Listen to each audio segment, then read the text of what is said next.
अस्सलाम वालेकुम। Welcome to my English practice episode 8 में। तो आज इस वीडियो में हम बताने जा रहे हैं कि हम पास्ट को कैसे बिल्कुल आसान तरीक़ों से समझें।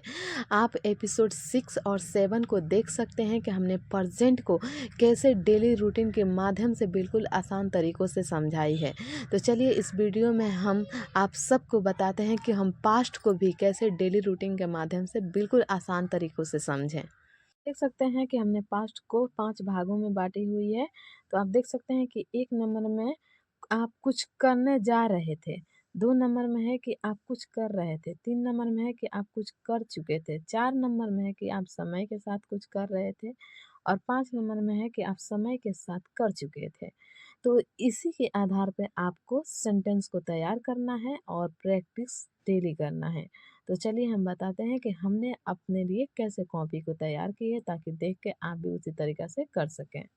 देख सकते हैं कि हमने अपने कॉपी को कैसे तैयार की है। तो आप देख सकते हैं कि हमने 1 नंबर में रखी है कि आप कुछ काम को करने जा रहे थे। जैसे कि हमने लिखी है 1 नंबर में, मैं फ्रेश होने जा रही थी, मैं चेहरा धोने जा रही थी, मैं मेकअप करने जा रही थी, मैं नाश्ता करने जा रही थी, मैं झाड़ू लगाने जा रही थी, मैं बर्तन धोने जा रही थी, मैं कपड़ा धोने जा रही थी, मैं खाना पकाने जा रही थी, मैं सोने जा रही थी। इसी को हमने इंग्लिश सेंटेंस यहाँ पर बना ली है।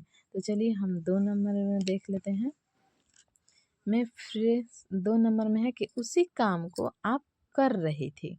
तो यहाँ पर देख सकते हैं मैं फ्रेश हो रही थी, मैं चेहरा धो रही थी, मैं मेकअप कर रही थी, मैं कंघी कर रही थी, मैं नाश्ता कर रही थी, मैं झाड़ू लगा रही थी, मैं बर्तन धो रही थी, मैं कपड़ा धो रही थी, मैं खाना पका रही थी, मैं सो रही थी।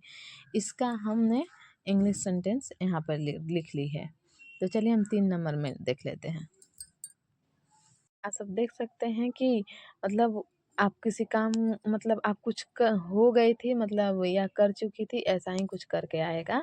जैसे कि मैं फ्रेश हो गई थी या कर चुकी थी, मैं चेहरा धो ली थी या चुकी थी, मैं मेकअप कर ली थी, मैं कंघी कर चुकी थी, मैं नाश्ता कर चुकी थी, मैं झाड़ू लगा ली थी, मैं बर्तन धो ली थी, मैं कपड़ा धो ली थी, मैं खाना पका चुकी थी, मैं सो गई थी।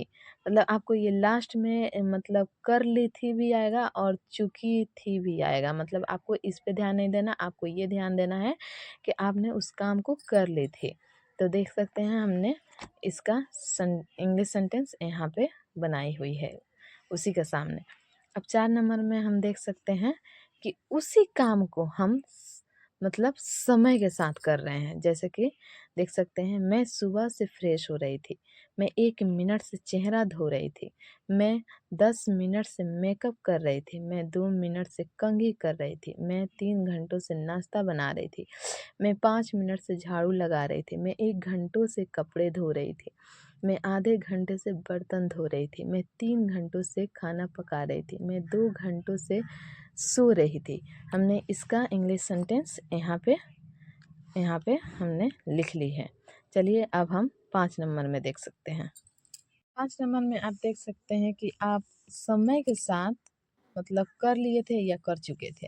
जैसे कि आप देख सकते हैं मैं सुबह से फ्रेश हो चुकी थी, मैं 1 मिनट में चेहरा धो ली थी, मैं 10 मिनट में मेकअप कर चुकी थी, मैं 2 मिनट में कंघी कर ली थी, मैं 5 मिनट में नाश्ता कर ली थी, मैं कम समय में ही बर्तन धो ली थी, मैं 30 मिनट में ही खाना पका चुकी थी, मैं जल्द ही सो चुकी थी।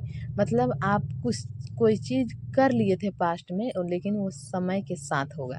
तो इसका हमने इंग्लिश सेंटेंस यहाँ पे बना ली है।